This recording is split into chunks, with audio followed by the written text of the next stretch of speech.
Bonjour tout le monde. Alors, je me présente. Mon nom, c'est Estelle et je suis stagiaire en diététique au Centre communautaire et de santé de Hamilton.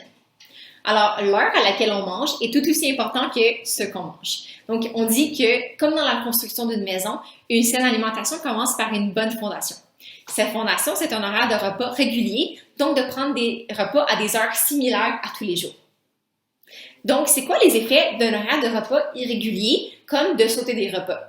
De un, ça déséquilibre les sucres dans le sang, donc la glycémie, en la diminuant à un état qui peut être problématique pour tout le monde, mais qui est particulièrement problématique pour ceux qui ont le diabète. Ensuite, deuxièmement, ça va diminuer notre métabolisme. Donc, on va se mettre à dépenser moins d'énergie pour économiser l'énergie qu'on a déjà. Troisièmement, ça amène une prise de poids parce qu'on vient à avoir très faim et ça va nous mener à consommer plus de nourriture qu'on a l'habitude. Et quatrièmement, on se sent évidemment très fatigué parce qu'on ne consomme pas assez de nourriture et on peut venir avoir mal à la tête. Donc, on peut penser que de sauter un repas, un exemple d'un horaire irrégulier, peut mener à une perte de poids, mais au contraire, ça mène plutôt à une prise de poids. En effet, quand on ne mange pas à des heures similaires à tous les jours, notre corps dépense moins d'énergie parce qu'il veut préserver l'énergie qu'on a déjà. Alors, quand on va se mettre à manger après avoir sauté un repas, notre corps va tout de suite emmagasiner l'énergie qu'on a mangée à travers la nourriture et ça va nous mener à prendre du poids, en plus du fait qu'on va probablement consommer plus de nourriture qu'on a l'habitude parce qu'on a très faim. Donc, avoir un horaire de repas qui est régulier, ça peut être très bénéfique pour, comme on a dit, gérer nos sucres, pour contrôler la faim, pour aider à la gestion du poids. Par contre, ça peut arriver qu'on a faim quand on fait les courses ou quand on est parti à des rendez-vous. Donc, je vais vous donner ici quelques trucs pour aider à combler votre faim quand vous êtes parti, quand vous avez un horaire très occupé. Donc, c'est pas compliqué, c'est important d'apporter des collations santé avec vous, donc dans votre sac, dans la voiture ou au travail.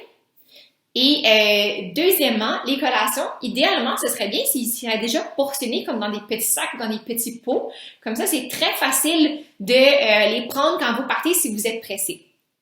Quelques exemples de collations santé qu'on peut facilement apporter avec soi, c'est un fruit ou un légume, du maïs soufflé sans beurre, c'est une très bonne collation, un jus de légumes. Donc ça, c'est tous des très bons exemples. Ça va permettre de couper votre faim rapidement quand vous êtes parti. Puis après ça, quand tu reviens chez toi, juste de prendre un repas équilibré.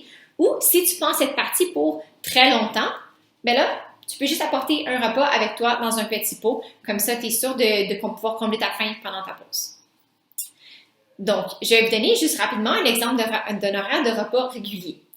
Donc, normalement, on devrait consommer 3 à 6 repas à des espaces réguliers durant la journée.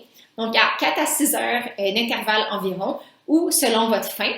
Pour les gens qui ont le diabète, c'est important de ne pas consommer c'est particulièrement important de ne pas sauter de repas ou de consommer des repas qui sont très loin les uns des autres parce que ça peut amener à un état d'hypoglycémie. Puis, donc, d'avoir des sucres dans le sang qui sont très bas. Puis, ça, c'est dangereux et problématique pour les gens qui ont le diabète. Donc, et voilà, c'est ce qui conclut la capsule éducative sur l'horaire des repas. N'hésitez pas à nous contacter si vous avez des questions. Merci beaucoup!